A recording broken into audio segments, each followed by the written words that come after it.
The 5 alien students stood nervously at the landing pad as the Earth shuttle completed its docking procedure. None of them had ever set foot on a death world before. The very thought made Zixtar's forearms twitch with anxiety. "Remember the briefings," Valara whispered, her translucent skin pulsing with nervous blue light. "Humans may look similar to us, but they evolved in conditions that would kill any of our species in minutes." Krill bubbled nervously inside his methane environmental suit. "I heard they have regular storms of acidic liquid that falls from the sky and they just walk around in it." "Rain," corrected Glyphon, his silicon-based body making a soft scraping sound as he shifted his weight. "They call it rain, and apparently they enjoy it." Morath, whose gaseous form swirled within a containment field, sighed. "Let's not judge. Before we meet them, the Galactic Council approved this exchange for a reason." The shuttle door slid open with a hiss.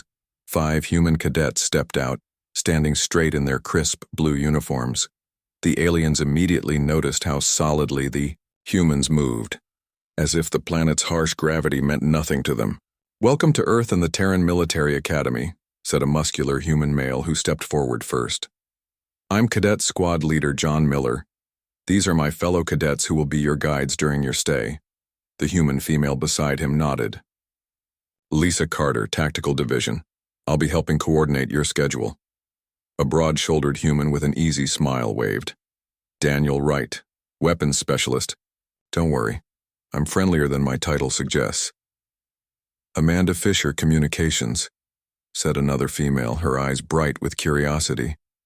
"I've studied all your languages, though I'm still working on Morath's gas pattern speech." The last human stepped forward with a medical scanner already in hand. "Paul Garcia, Medical Division. I'll be monitoring your health adaptations to Earth conditions." Zixtar forced his 4 hands to remain still as he stepped forward to represent the alien delegation. "We thank you for this opportunity. I am Zixtar from Proxima Centauri. My world has 1/3 of Earth's gravity and no predatory species." The other aliens introduced themselves one by one. When Krill mentioned he came from methane oceans where the temperature never rose above 180 degrees Celsius, Cadet Garcia whistled. "And we thought Minnesota winters were cold," he joked, causing the other humans to laugh. The aliens didn't understand the reference but tried to smile politely with whatever passed for mouths in their species. A stern-looking human female approached the group. Unlike the cadets, she wore a uniform with numerous decorations and symbols of rank. "I am Commander Susan White, director of this academy," she said, without preamble. "Your presence here is historic. For too long, the galactic community has misunderstood Earth and humans. This exchange will hopefully begin to change that." Commander White gestured toward the massive complex behind her. Buildings of various shapes and sizes spread across a large area, with humans moving purposefully between them. In the distance, the aliens could see groups of cadets running in formation, climbing over obstacles, and practicing fighting moves against each other. "While you are here, you will be treated as honorary cadets," Commander White continued. "Accommodations have been made for your biological needs, but you will participate in all standard activities to the extent your physiology allows." Valara's skin flashed pale yellow with concern. "All activities? Even combat training?" Commander White's expression didn't change. "Especially combat training. That is, after all, what a military academy is for." As they walked toward their quarters, the aliens tried not to show their discomfort with Earth's conditions.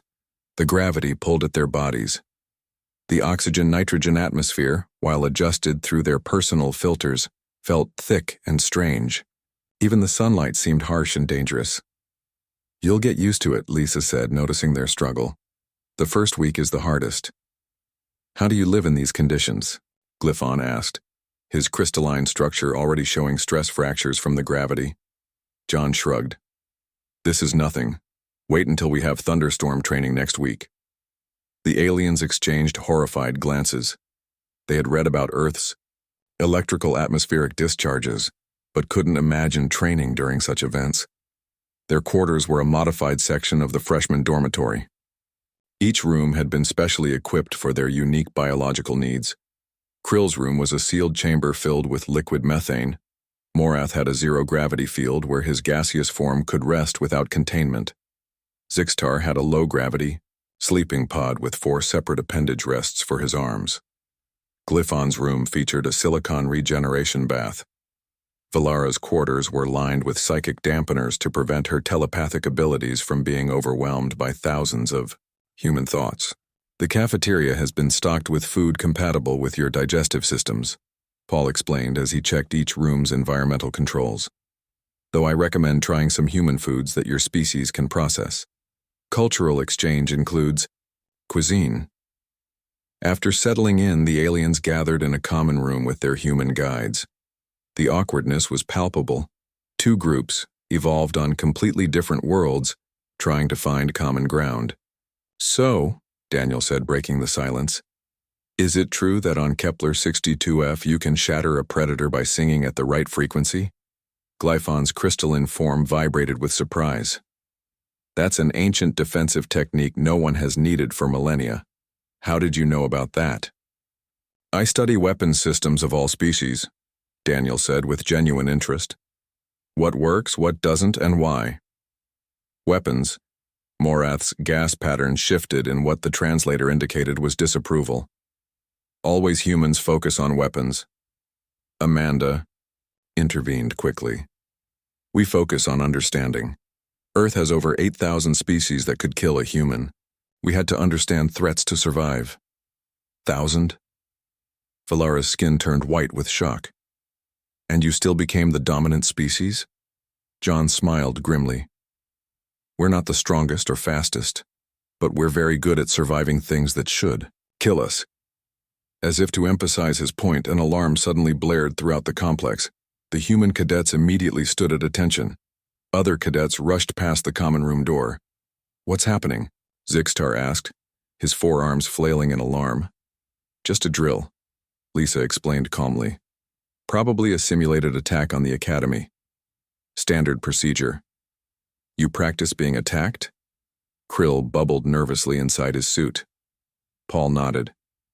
At least twice a week. Sometimes with no warning, sometimes in the middle of the night. Commander White appeared at the doorway. Cadets, take our guests to the observation deck. This is the perfect opportunity to show them how we train. As they followed their guides through the suddenly busy hallways, the aliens watched in amazement as human cadets shifted from casual students to focused, disciplined units within seconds. They moved with purpose, checked equipment, communicated in short, efficient sentences, and showed no signs of fear or confusion. On the observation deck, the aliens watched as defense systems activated around the campus. Training squads moved into defensive positions. Command centers coordinated responses. What most shocked the aliens was how the humans seemed energized by the situation, rather than frightened. Is this how you always live? Valara asked Lisa. Ready for attack at any moment? Lisa considered the question seriously. I guess we do. Earth taught us that anything can happen at any time, so we prepare for everything.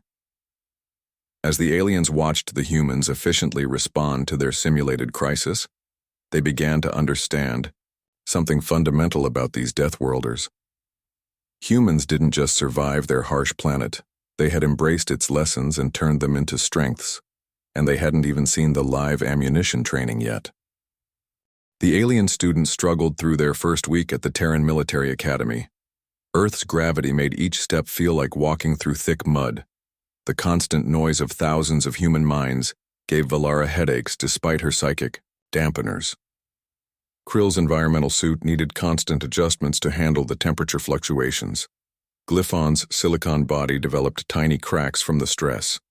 Even Morath's gaseous form seemed more condensed than usual. I don't understand how you do this every day, Zixtar said to John as they walked to the morning physical training session. All 4 of his arms hung limply at his sides from exhaustion. John slowed his pace slightly. Your bodies will adjust, somewhat. Humans who visit space stations have the opposite problem when they return. We call it readaptation. The morning routine began with what the humans called a light jog around the academy grounds. For the aliens, it was torture. Krill's methane-breathing apparatus wheezed and bubbled as he fell behind. Glyphon moved with jerky, painful motions. Valara floated slightly to reduce the gravity's pull, which the human instructor immediately noticed. "No cheating, Cadet Valara," the instructor shouted. "All 4 limbs on the ground like everyone else." Amanda jogged beside Morath, whose containment field struggled to keep up. "Try to think of it as resistance training," she suggested helpfully. "On your homeworld, you'll be much stronger after this." "If we survive." Morath's gas patterns shifted in what the translator indicated was a groan. After the run came obstacle courses. The human cadets climbed walls, swung across mud pits, crawled under barbed wire, and balanced on narrow beams with practiced ease. The aliens watched in horror before being told they would attempt modified versions. "I can't swim," Krill bubbled frantically when faced with a water obstacle. Paul checked the methane suit's integrity. "Your suit is completely watertight and has flotation capabilities. Plus, I'll be right beside you." "But what if it leaks? Water is corrosive to my biology." Despite his fears, Krill eventually made it across with Paul's help. The human's calm, confidence somehow made the impossible seem merely difficult. In the afternoon, the aliens observed hand-to-hand combat training. Human cadets paired off and practiced what looked like ritualized violence. They threw each other to the ground, twisted limbs into unnatural positions, and struck at vulnerable body parts, all while the instructor shouted corrections. "Why do you practice hurting each other?" Valara asked Lisa, her skin flashing deep purple with distress. Lisa demonstrated a wrist lock on Daniel, who tapped the ground 3 times to signal surrender. "We're not trying to hurt each other. We're learning control. See how Daniel tapped out and I released immediately? The goal is to know exactly how much force to use. On my world, physical contact between non-mated individuals is rare," Valara said. Lisa considered this. "How about we try something? I'll teach you one simple defensive move.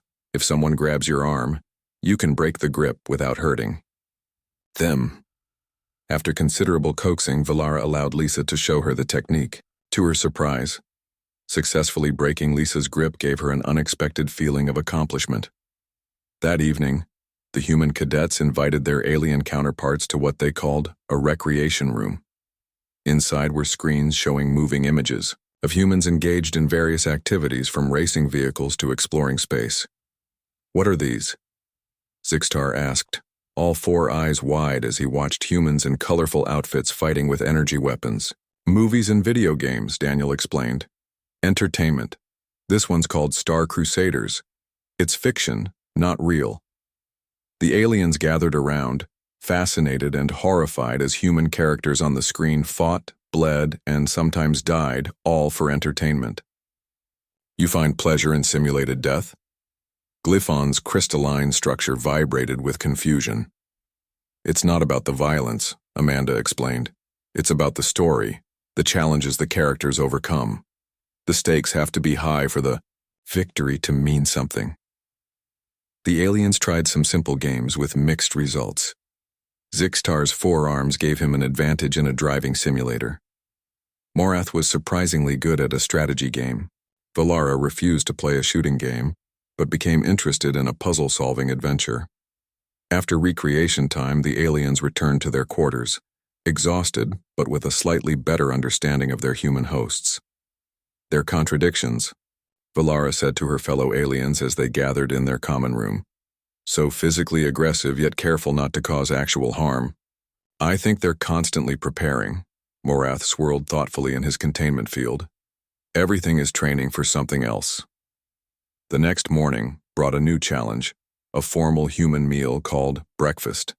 The cafeteria offered special food compatible with each alien's biology, but Commander White had requested they attempt to eat together as a cultural exchange. "What is this substance?" Glyphon asked, poking at a pile of yellow crystals on his plate. "Scrambled eggs," Paul explained. "Protein from unfertilized bird embryos cooked with milk and butter. Your silicon-based digestive system can process the minerals in it, though the taste will be different for you." Krill mistakenly tried to consume his fork, thinking the metal was part of the meal. Morath had special nutrient gas pumped into his containment field. Zixtar struggled to coordinate 4 hands with unfamiliar utensils. During the meal, Commander White approached their table. "There will be a cultural exchange dinner tomorrow evening. Each of you will share something about your homeworld with us, and we will do the same." The aliens spent the rest of the day preparing their presentations while trying to keep up with the humans' relentless schedule. They learned about Earth's climate zones, basic survival techniques, and emergency response protocols. Every lesson seemed to involve preparing for the worst possible outcome. "Why do you always assume disasters will happen?" Krill asked Daniel during a lesson on emergency evacuation. Daniel looked surprised by the question. "Because they do happen. Earthquakes, floods, fires, storms. Earth throws something deadly at us somewhere every day. Not being ready just means more people get hurt." The cultural exchange dinner began with the Academy's commanding officers joining the regular cadets and alien visitors. The dining hall was decorated with symbols from all represented worlds. Commander White started the exchange. "Earth has over 190 nations, thousands of languages, and countless cultures. Rather than try to represent all of them, each human cadet will share something from their personal heritage." John spoke of his family's history as farmers who worked with their hands for generations. Lisa shared stories of her grandmother who had been a fighter pilot. Daniel talked about growing up near mountains where survival skills were taught from childhood. Amanda described her passion for languages that led her to the Academy's communication division. Paul explained how his family's tradition of healing went back centuries. When it was the aliens' turn, they shared what made their worlds unique. Zixtar described the floating cities of Proxima Centauri, where conflict had been eliminated through careful genetic selection. Valara explained her people's telepathic consensus building that made governments unnecessary. Krill showed images of the methane ocean creatures that built living architecture. Glyphon demonstrated how his people communicated through crystalline harmonics. Morath explained how being gaseous meant his species thought of boundaries and possession differently. As the evening progressed, both humans and aliens found themselves revising their assumptions about each other. The meal ended with cautious optimism on both sides. What none of the aliens realized was that the next day would bring their biggest shock yet. The day they would discover what tactical training with live ammunition meant to Deathworlders from Earth. The morning began like any other at the Terran Military Academy. The alien students had finally started to adjust to the routine. They could now make it through the morning run without falling too far behind. They had learned which human foods they could safely eat. They even understood some of the jokes the human cadets made. "Special training exercise today," John announced at breakfast. His voice had an edge of excitement that made the aliens nervous. "What kind of special?" asked Zixtar, using all 4 hands to eat what humans called pancakes. Lisa grinned. "Capture the flag is the best training day of the month." "A game?" Valara's skin brightened with interest. "That sounds pleasant." Paul and Amanda exchanged looks. Daniel laughed. "It's not exactly what you're thinking." After breakfast, Commander White instructed the alien visitors to follow her to an observation platform overlooking a massive training complex. The area was split between woodland, urban ruins, and open terrain. High walls surrounded the entire space. "This is our tactical training facility," Commander White explained. "Today you'll observe our cadets in a realistic combat simulation." The aliens watched as human cadets filed into preparation rooms below. Through large windows, they could see the cadets getting ready, their casual attitudes suddenly replaced with focused efficiency. "What are they doing?" asked Krill, his methane bubbling with curiosity. "Gearing up," Commander White said, "preparing their equipment and reviewing team strategies." The aliens froze in shock as they saw what gearing up meant. The human cadets were putting on body armor, helmets with communication systems, and what were clearly weapons. John's team wore blue markings while Lisa and Daniel's team had red. Amanda and Paul were on separate teams as well. "Those are weapons." Glyphon's crystalline structure vibrated with alarm. "Real weapons." Commander White nodded casually. "Standard training equipment. Modified for training purposes, of course, but realistic in weight and function. Morath's gaseous form swirled rapidly in his containment field. You can't mean they will use these against each other? Of course they will. That's the point of combat training. Commander White seemed confused by their reaction. How else would they learn? The aliens watched in growing horror as the cadets finished their preparations. The weapons looked deadly. The armor looked serious. The human cadets checked each piece of equipment with practiced care. Then came the moment that would forever change how the aliens viewed humans. An officer walked into each prep room carrying metal boxes. When he opened them, the cadets lined up to receive magazines for their weapons and what looked like small explosive devices. Those can't be. Valara's voice trailed off, her skin turning pale white with shock. Live ammunition, confirmed Commander White, and training grenades with reduced explosive power. Zixtar's 4 arms began gesturing wildly. They'll kill each other. We have to stop this. He reached for an emergency communication device to contact his homeworld, but Commander White gently stopped him. I assure you no one is going to die today. She pointed to a screen showing detailed medical readouts for all participants. Every cadet is monitored constantly. Their armor can absorb significant impact. The ammunition is specially designed to be painful but not lethal. Pain is the purpose? Morath's translator struggled to convey his horrified tone. Pain is a teacher, Commander White said simply. In real combat, mistakes mean death. Here, mistakes mean pain, and the lesson is learned without losing a soldier. The alien students huddled together as they watched the human cadets enter the training area from different points. John led his blue team with calm hand signals. Lisa and Daniel moved with their red team in perfect coordination. All the casual friendship the aliens had seen in the cafeteria was gone, replaced by intense focus. This can't be normal, whispered Krill. They were friends yesterday. An alarm sounded, and the training exercise began. The sounds of gunfire and small explosions filled the air. The aliens watched in stunned silence as their human friends stalked, shot, and attacked each other. On the monitors, they could see John directing his team through the urban section, setting up ambush points. Lisa's tactical brilliance showed, as she anticipated the move and sent part of her team through the woods to flank them. Daniel moved silently through the ruins, weapon ready. I can't watch this, Valara said, her skin flashing distress patterns. She attempted to leave but found herself unable to look away. A burst of gunfire erupted as Daniel's position was discovered. The aliens gasped as bullets struck him directly in the chest. On the medical monitor, his pain reading spiked, but he rolled to cover and continued fighting. He was hit. Glyphon's voice rose to a high-pitched frequency. He needs medical help. Look at his vitals, Commander White pointed out. Elevated heart rate, pain response active, but no serious damage. The armor absorbed the impact. He'll have bruises tomorrow, that's all. Below, the battle continued. Amanda used her communication skills to coordinate a complex maneuver between separated units. Paul, despite being in the medical division, moved with surprising stealth to reach a wounded teammate.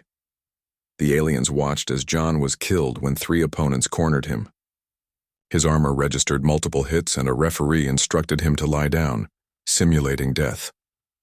The medical monitor showed he was in pain but not injured. This is how you train? Morath asked, his gas patterns shifting in confusing patterns. By hurting each other? Commander White considered the question seriously. Human history is filled with conflict. We learned long ago that soldiers who train in realistic conditions survive real battles. The pain teaches lessons that lectures cannot. But you're not at war, Zixtar pointed out. The Galactic Council has maintained peace for centuries. Peace is not guaranteed, Commander White said quietly. And Earth was fighting its own wars long before we joined the galactic community. Old habits die hard. The battle below reached its climax as Lisa led a daring charge through open ground, using smoke grenades for cover. Several of her team members were killed, but she reached the blue flag and captured it, ending the exercise.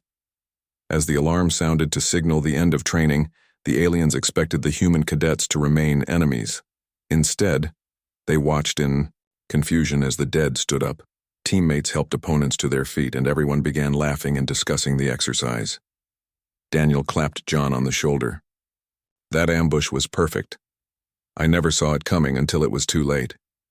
John shook his head. Your flanking maneuver was better.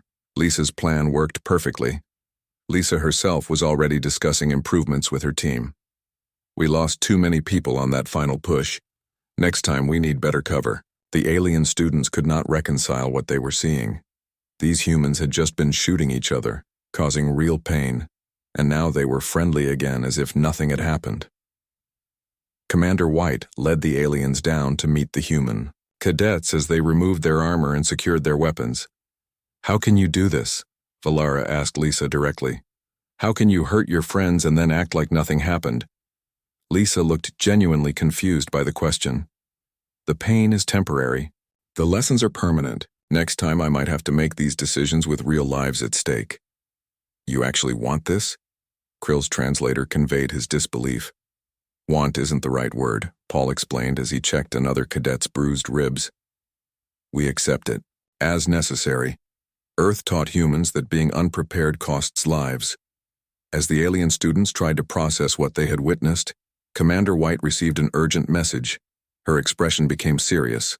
All cadets to their stations, she announced. This is not a drill, I repeat, this is not a drill.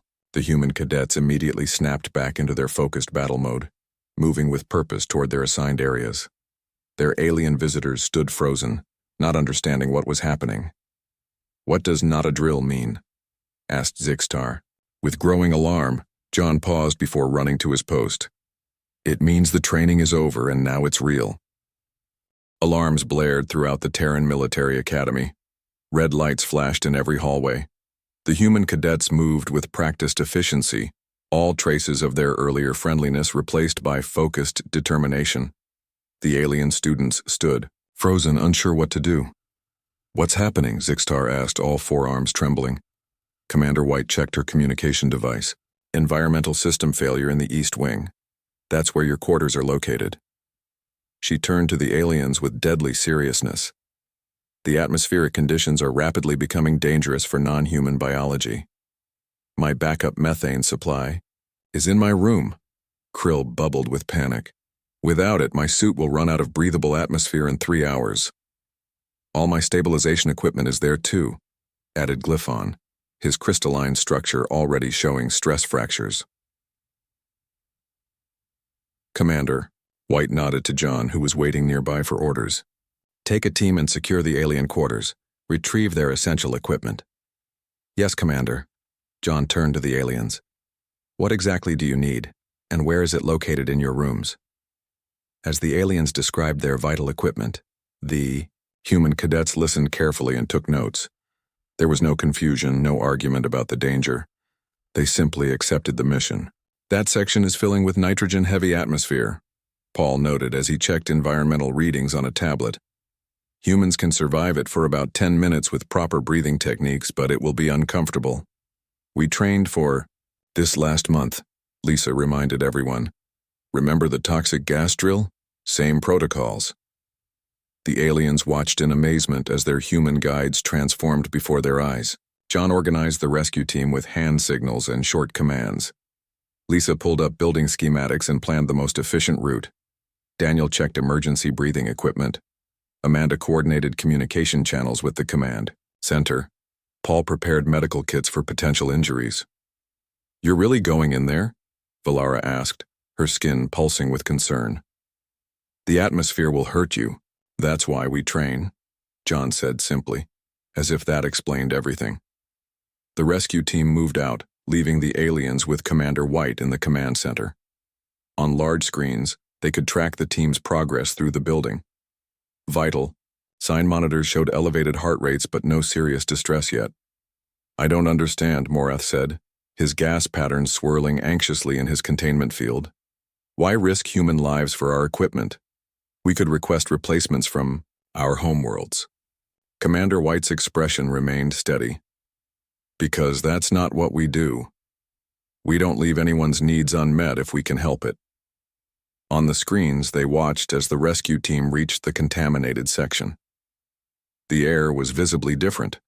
With a slight haze, the cadets put on their breathing equipment and entered. Their oxygen levels are dropping despite the breathing apparatus, Glyphon observed, watching the medical readouts. The nitrogen is penetrating their equipment. No, Commander White said quietly. They'll complete the mission anyway. Inside the alien quarters, the team moved quickly. John located Krill's methane tanks. Lisa found Valara's psychic dampeners. Daniel secured Glyphon's silicon regeneration equipment. Amanda retrieved Morath's containment field stabilizers. Paul gathered medical data from each room.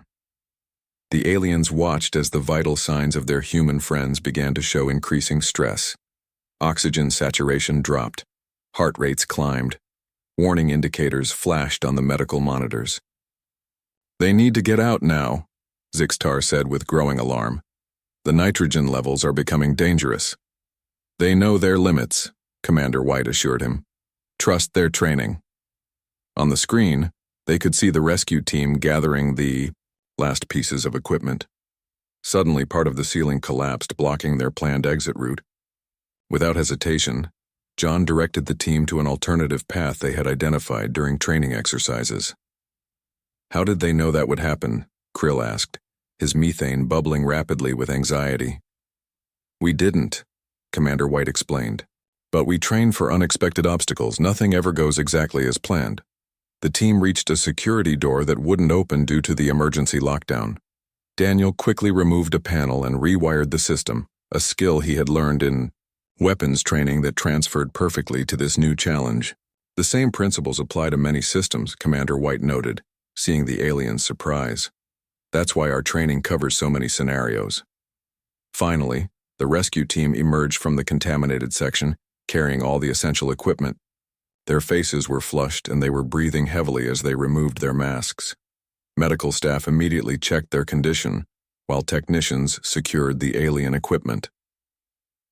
Oxygen therapy for all of you, Paul instructed his teammates, even as he helped check the others despite his own discomfort. The aliens rushed to their human friends, expressions of concern and gratitude mixed on their alien faces. Why did you do that? Valara asked Lisa, who was still catching her breath. You could have been seriously hurt. Lisa looked confused by the question. Because you needed help. That's what teammates do. But we're not even from your world, Glyphon said, his crystalline structure vibrating with emotion. We've only known each other for days. John shrugged, wincing slightly from the pain in his lungs. Doesn't matter where you're from. You're here now. That makes you our responsibility. Commander White approached with an update. The environmental system failure appears to be mechanical, not accidental. We're investigating the cause. The human cadets immediately tensed, their expressions changing from exhaustion to alertness. The aliens noticed the shift. You think this was deliberate? Morath asked, his gas patterns shifting nervously. We always consider all possibilities, Daniel explained. Better to be prepared for the worst-case scenario and be wrong than to be unprepared and be right.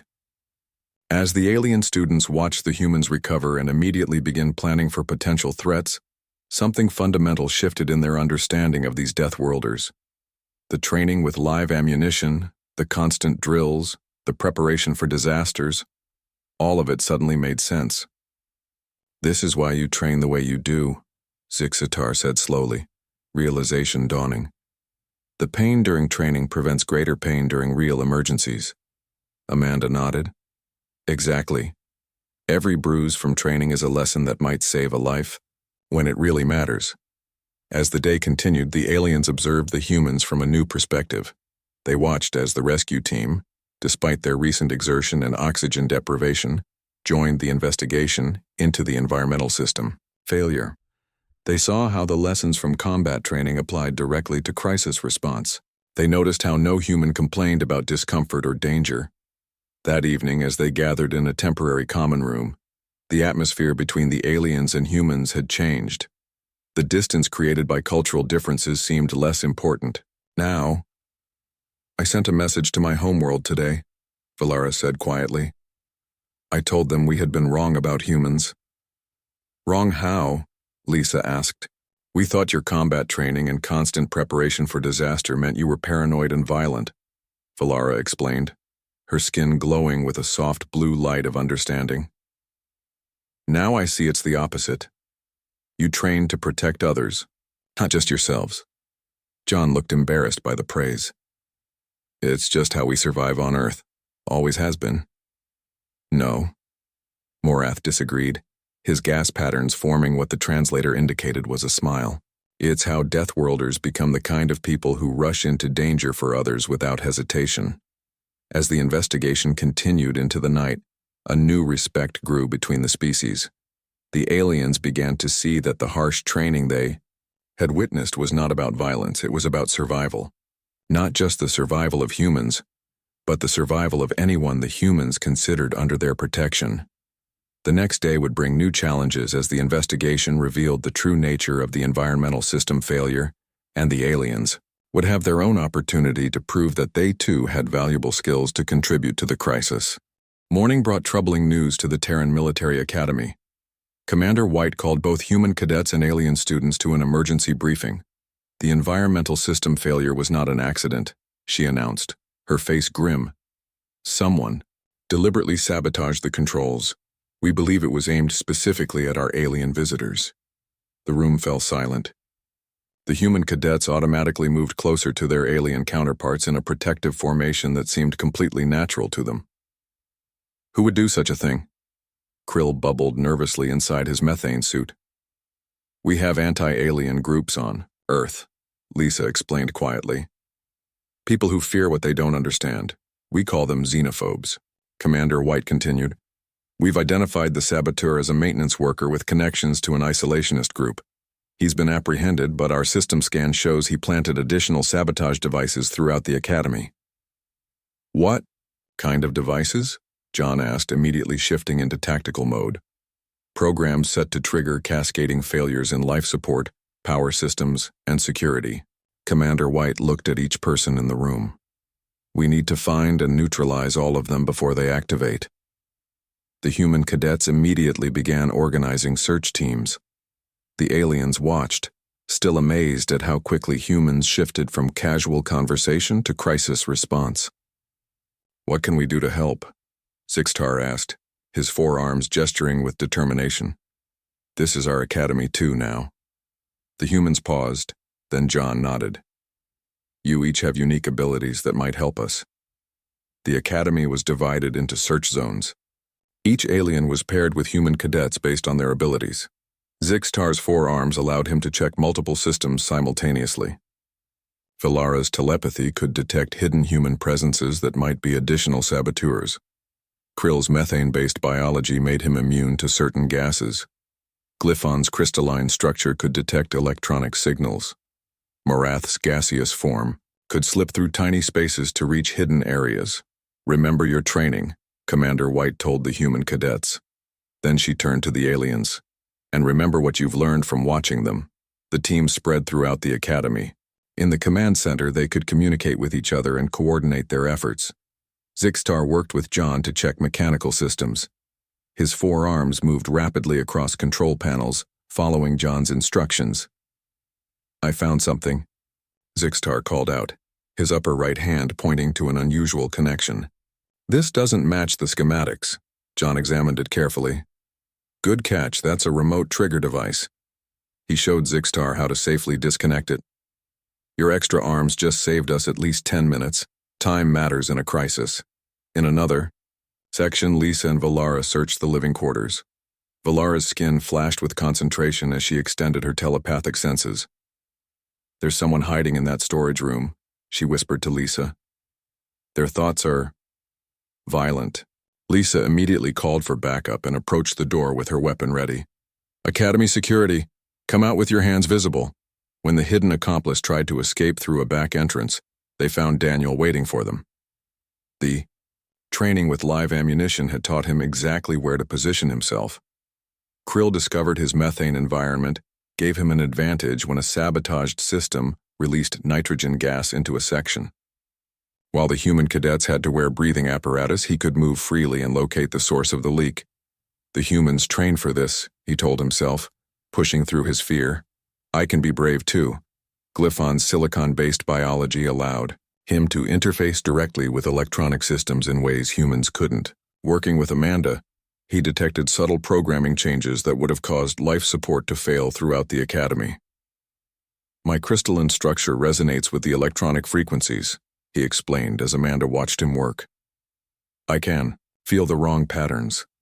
Morath's gaseous form proved invaluable when they needed to check sealed ventilation systems. He could slip through tiny openings, searching for devices planted in areas too small for humans to reach. Being able to change my shape is normal on my world, he told Paul as he reformed after checking a duct. I never thought of it as a survival advantage until now. As the day progressed, human and alien teams located and neutralized 17 sabotage devices. Each success strengthened the bond between them. The humans' combat training and constant preparation proved essential, but the aliens' unique abilities made the difference in many situations. In the final hour of the search, disaster struck. A previously undiscovered device activated, causing a power surge that trapped John's team in a section where oxygen levels began to drop rapidly. The doors were sealed, communications failed, and backup systems didn't respond. We have 30 minutes of air at most, John calculated, his combat training allowing him to stay calm. Standard rescue protocols will take at least 45 minutes to reach us. Zixtar looked at the sealed doors, the ventilation system, and the manual override that was just out of reach in a narrow maintenance tunnel. I have an idea, he said. Morath can travel through the smallest air vents to reach the environmental control room. Krill doesn't need oxygen and can survive in the tunnel to reach the manual override. Valara can maintain telepathic communication when regular systems fail. Glyphon can interface with the electrical system to prevent further surges. John looked at Zixtar with new respect. That could work, but it would put all of you at risk. You risked yourselves for our equipment, Zixtar replied, all four hands gesturing with determination. Now we risk ourselves for your lives. The alien students implemented their plan with the same focus they had observed in their human counterparts. Morath navigated the ventilation system. Krill squeezed into the narrow tunnel. Valara maintained a telepathic link between all teams. Glyphon stabilized the electrical systems. When oxygen levels dropped to critical levels, the human cadets began to lose consciousness. Just as John's eyes started to close, the doors opened. Fresh air flooded in. Emergency lights came on. Commander, White arrived with medical teams to find the human cadets being helped by their alien counterparts. The roles had reversed. Now the aliens were the rescuers. 2 days later, the Academy held a special ceremony. The sabotage had been completely neutralized. The Academy was secure. More importantly, a new understanding had formed between humans and aliens. Today we recognize the courage and cooperation that saved lives, Commander White announced to the assembled cadets and visitors. Our training methods may seem harsh to outsiders, but this crisis proved their value. One by one, she called the alien students forward and presented each with an honorary combat certification, a recognition previously given only to humans. You came to us believing humans train with live ammunition because we are violent, Commander, White said. You leave understanding that we train this way because we must be ready to protect what matters most. Zixtar stepped forward, his forearms holding a document bearing the seals of all 5 alien worlds. And we came believing Deathworlders were dangerous, he said. We leave knowing that sometimes having dangerous friends is the greatest safety of all. The document established a permanent exchange program between Earth and the 5 alien worlds. Future military and civilian personnel would train together, learning from each other's strengths. As they prepared to return to their homeworlds, the alien students looked different than when they had arrived. They stood straighter, moved with more confidence, and showed none of their earlier fear of humans. Will you continue training with live ammunition? Lisa asked Valara as they said their goodbyes. Valara's skin glowed with a new pattern, one that reflected determination rather than fear. Perhaps not with bullets, she said, but we have learned that comfort does not prepare one for crisis. Pain can be a teacher if the lesson is worth learning. The 5 alien students boarded their transport ship, carrying with them not just souvenirs from Earth, but a new understanding of what it meant to be prepared for an unforgiving universe. And the humans watched them go, knowing that somewhere in the stars, they now had allies who truly understood them. The shocking day alien. Students learned Deathworlders train with live ammo had changed both species forever.